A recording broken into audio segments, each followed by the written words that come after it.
გაზაფხულის თბილი დღეები ყველასათვის პიკნიკებთან და ბუნებაში გატარებულ საღამოებთან ასოცირდება.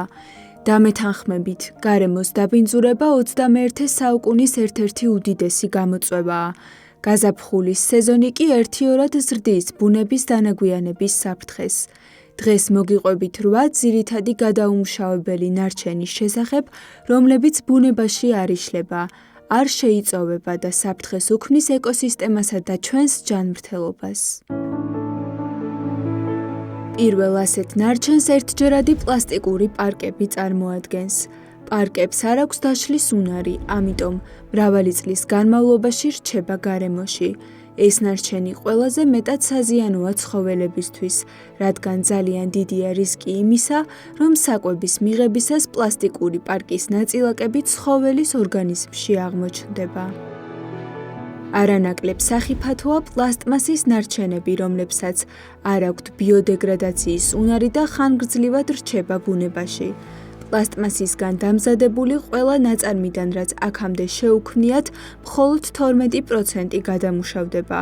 უდიდესი ნაწილი კი ნაგავსაყრელებზე ან გარემოში ხვდება. ყველაზე ხშირად ეს ნარჩენი მდინარის ნაპირას გროვდება, იწვევს სანაპიროების დანაგვიანებას და საფრთხეს უქმნის როგორც ჩვენს ჯანმრთელობას, ასევე წყლის ცხოველებს. ელექტრონული ნარჩენები, როგორებიცაა მობილური ტელეფონი, კომპიუტერი თუ სხვა, შეიცავს ბევრ მავნე ქიმიკატს, მათ შორის ტყვიას. ეს ნარჩენი მოქმედებს როგორც ჰაერზე, ისე წყალსა და ნიადაგზე და დიდ საფრთხეს უქმნის ცოცხალ ორგანიზმებს. მდინარის ნაპირზე თევზაობა მამაკაცებისთვის ერთ-ერთი საყვარელი საქმიანობაა. კვლევრებმა წყლის სიღრმესა თუ ნაპირზე არაერთხელ აღმოაჩინეს სხვადასხვა სათევზაო ინსტრუმენტის ნარჩენები, რომლებიც განსაკუთრებულად დიდ ზიანს აყენებს ზღვის ცხოველებს. შუშა ერთ-ერთი მარტივად გადამუშავებადი ნივთიერებაა, თუმცა ბუნებაში მის დაშლას წლები ან ათეული წლები სჭირდება. შუშის ბოთლი ერთ-ერთია იმ ნარჩენებს შორის, რომლებიც ბუნების დანაგვიანებასა და დაბინძურებას იწვევს.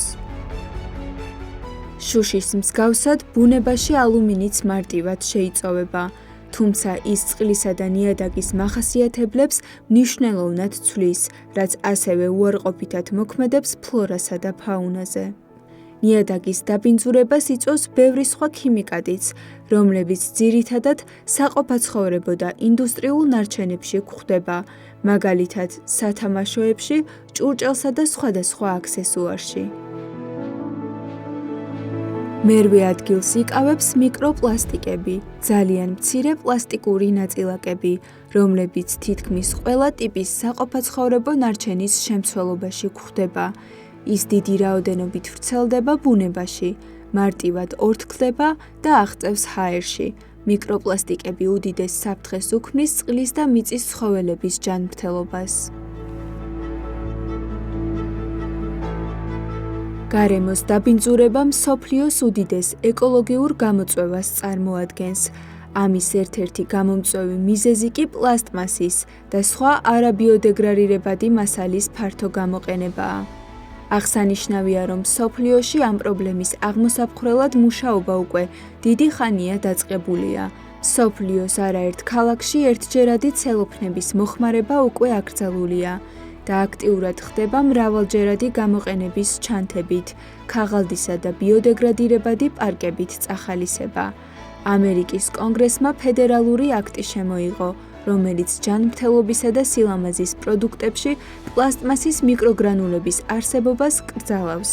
საქართველოშიც უკვე აქტიურად მიმდინარეობს ნარჩენების მდგრად მართვაზე მუშაობა და გარემოს დაცვითი ცნობიერების ამაღლების მიზნით არაერთი კამპანია ტარდება.